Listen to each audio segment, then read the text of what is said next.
2025 gave me Trump, book bans, corporate takeovers, media monopolies, AI moving faster than ethics, redacted Epstein files, a Supreme Court nobody trusts, ICE raids in the U.S. cities, women's bodies turned into bargaining chips, conditional U.S. citizenship, APAC embedded in the U.S. government, Truth Social posts that would have been unthinkable 40 years ago, Turning Point popping up in Texas high schools, mandatory, Candace Owens and conspiracy spirals, and I believe a lot of what she's saying, MTG gone completely rogue, fear normalized, silence rewarded. That was just 2025. Welcome to the 4-year trauma series that nobody asked for. I'm Christi Chanelle, and this is Sassy Politics.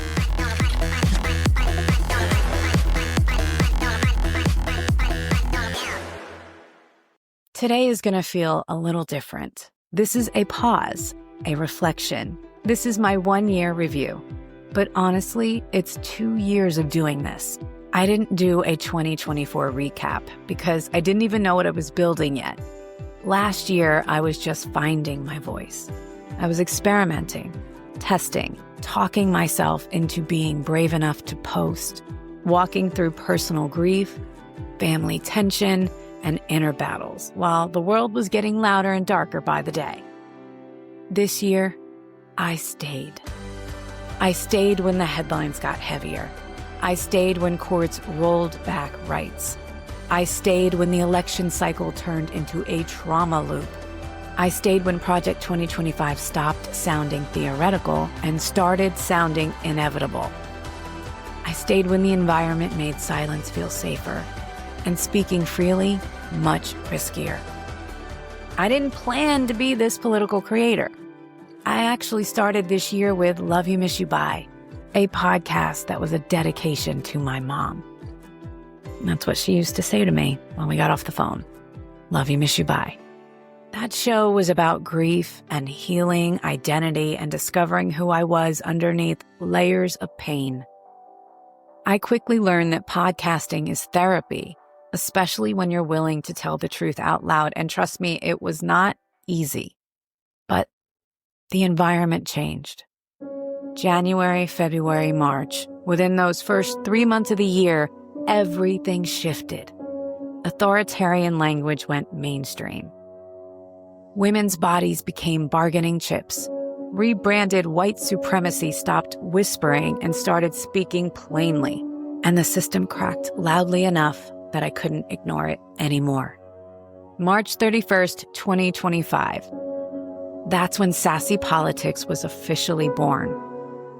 If the world had been calmer, if rights hadn't been stripped so openly, I probably wouldn't be doing this. I don't prefer this. I'd love a calmer world.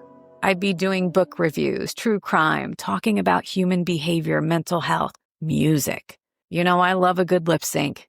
I'm a dancer. I'm a singer. I'm an optimist at heart.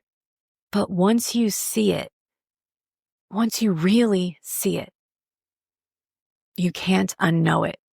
The environment demanded a response. So I showed up. Week after week, by myself. And I need to say this clearly because people don't always understand what that means. Sassy Politics is a one-woman show. I write the scripts, I research the cases, I build the story arc, I edit the video, I cut the audio, I choose the music. I design the thumbnails, I write the titles, I post the shorts, I manage the platforms, I market the episodes. There is no team. There is no editor or producer. There is definitely no safety net. When I mess up, I mess up. It's just me. And I'm still here. That doesn't mean it doesn't cost me anything. Emotionally, this year was draining. It's exhausting to live inside this information while people around you don't want to talk about it or can't. It's lonely to care this deeply in a world that scrolls past suffering. It's isolating to hold patterns in your head that others refuse to see. I had to learn that not everyone is awake, and that this walk can be lonely. I choose it anyway. This month, I took a breath, not out of fear, but out of respect for myself. I had just come out of a week-long immersive leadership program for my corporate job. My brain was full. My body was tired. And for the first time, I just let myself say, I don't have to bleed every week to prove that this whole thing matters. I wasn't quitting, that was listening to myself. And then there was a moment that really, really, truly surprised me. I hit 10,000 on TikTok. I know, right? Superficial numbers. But I cried. I cried because the first person I wanted to tell was my mom, because I know how proud she would have been. I cried because I never even set that as a goal this year. I just didn't think it was realistic. My kids bought me balloons, and in that moment, I realized this wasn't just going to disappear into the void. People are listening. People are finding this, and people are staying. Somewhere in all of this, I also quit smoking. Quietly, and it wasn't easy. So I'm not trying to downplay it at all. I'm kind of proud of myself. So that was on February 6th, 10 months ago. So in 2 months, we will be celebrating. It's important to celebrate your victories. They matter. Glitched. My Sassy Politics new series on YouTube exists because I couldn't keep pretending I wasn't an artist. I know, right? An artist? What? Mindfuck Monday, this Monday show, is how I process the world and how I relate to you. And yes, there's fear.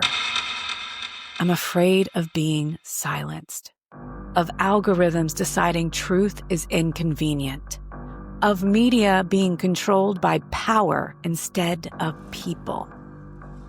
But that fear doesn't stop me. It won't stop me. It fuels me. Because if this window closes, I want it to be known that I used my voice while I had it. No regrets. So no, I'm not just getting started. I'm still here, still showing up, still learning, still building, still speaking, still refusing to look away, even when I want to.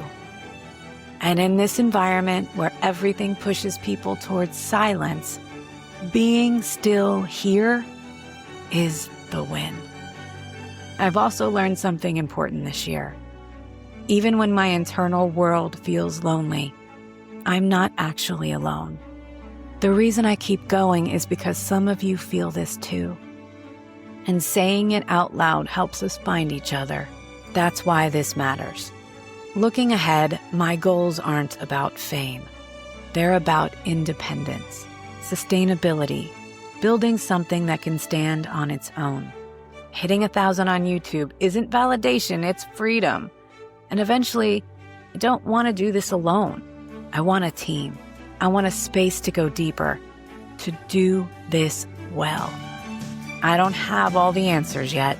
I'm still learning what matters in real time. But I know this. I didn't disappear. I didn't numb out. And I didn't look away. I stayed. I'm Christi Chanelle, and this has been Mindfuck Monday. And what a mindfuck of a year. Here's to 2026. And if this is 2025,